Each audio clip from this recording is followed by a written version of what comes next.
Hey, what's up, guys? Oh, sorry.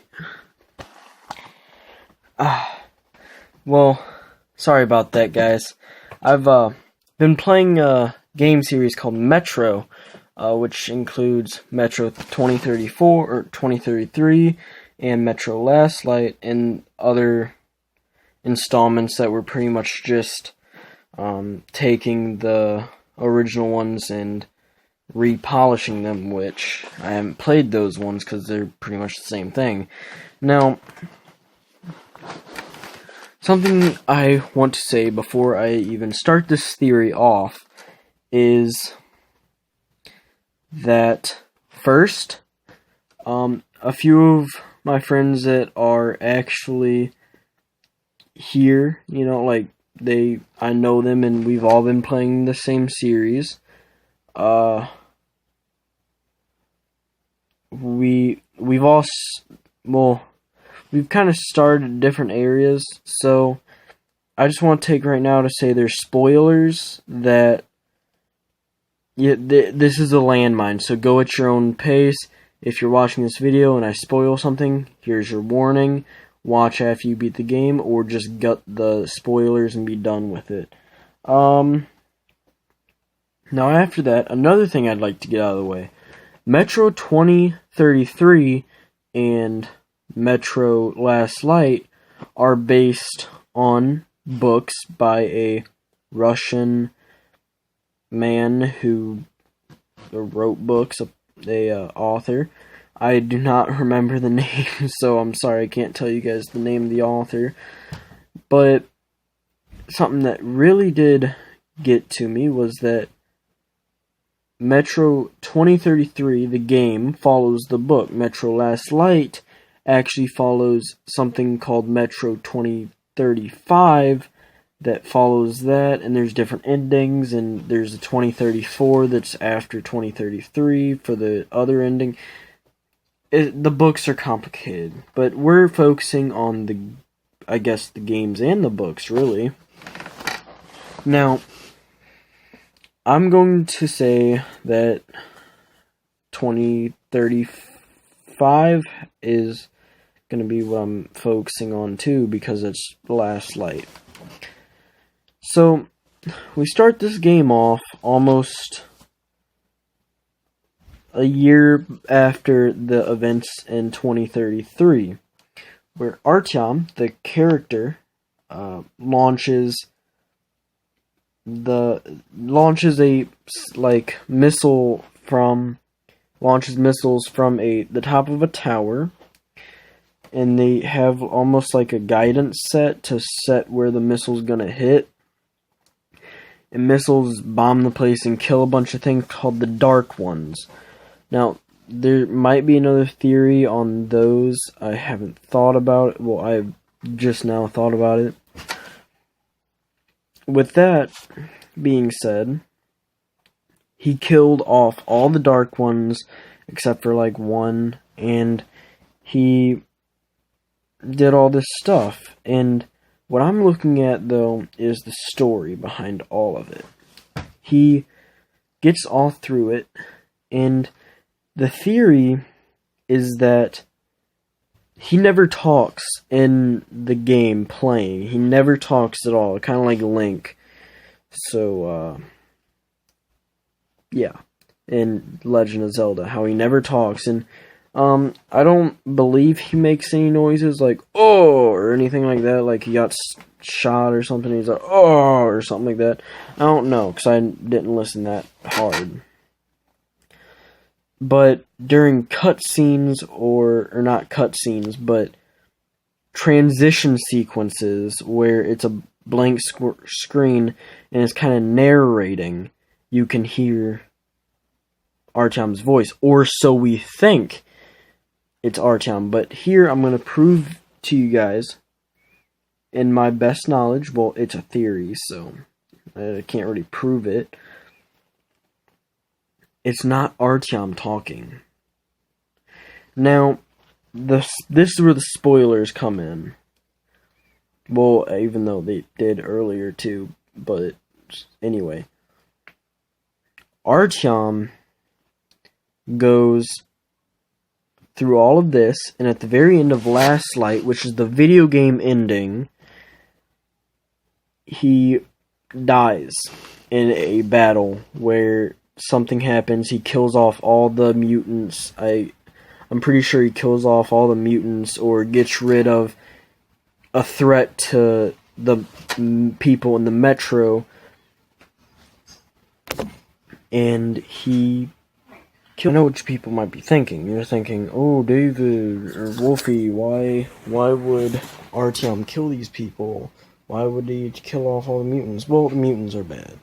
And, oh, why are the people in the metro station? Why don't just go up in the air? Well, for those who haven't played Metro or know what it is, it's set in Russia, Moscow, where nuclear explosions have happened, and people subsided in the metro to stay alive. Now, another thing you might be thinking is, well, why is bombing all these things a bad thing and all that? We'll play the game. I can't explain all that within this time frame. Now, what makes me think it's not Artyom talking is, since he never talks in the story, we don't know exactly what his voice is, so we can't say, oh, well, his voice sounds the same as the narration. But we don't know that. Now, at the very end, though, after Artyom dies, you see a woman and a child. And the woman, after everything blacks out, it seems to be that she was telling her kid the story of Artyom the whole time. Now, it's a little far-fetched to say that it was a woman telling the story, because the voice and the cutscenes sound the sequences sound very masculine. So, it's not a feminine voice. And that's the very first thing I would get if I told you guys it was her. Oh, it's a masculine voice. Can't be her. She's got very high voices like this. Anyway, so, that being said, she told a male child the story, Artyom's son. And what I believed it to be is, well, and you know it's Artyom's son because she, as I was saying, I believe that it isn't the girl. I don't know where I left off because someone came downstairs and rudely interrupted me, so didn't quite have a thing to leave off on. So I'm gonna start over with not all the way. I'll save you that 8 minutes.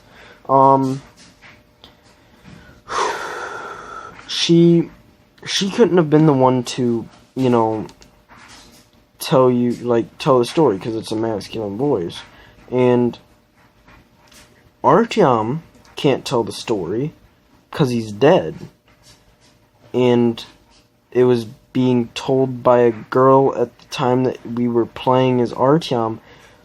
And then at the very end, Artyom's son is being told the story of how, quote, his dad, Artyom, saved them from their enemy, which would be either, I would say it's either the mutants or the other humans that are hostile. And while doing that, she shows the son these, which are, let it load, okay, which are Artyom's dog tags in Russian. So anybody who can speak Russian, go ahead and do that and see what it is.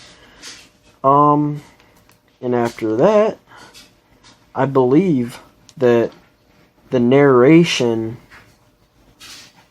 even though it's in first person, is Artyom's son reading his father's diary, transcripts and not transcripts, his diary or his journal of the steps and stuff he took that ended up saving humanity. And I'm this is a theory that I'm actually very proud of because I've put some thought into this one. And thought of the fact that in this last light, and I think in 2033, I don't quite recall, you pick up journal pieces.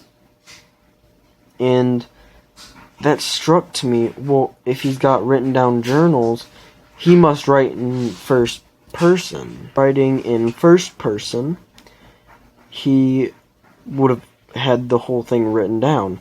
Artyom's son would be the one reading it, which would be the narration that we hear playing the game.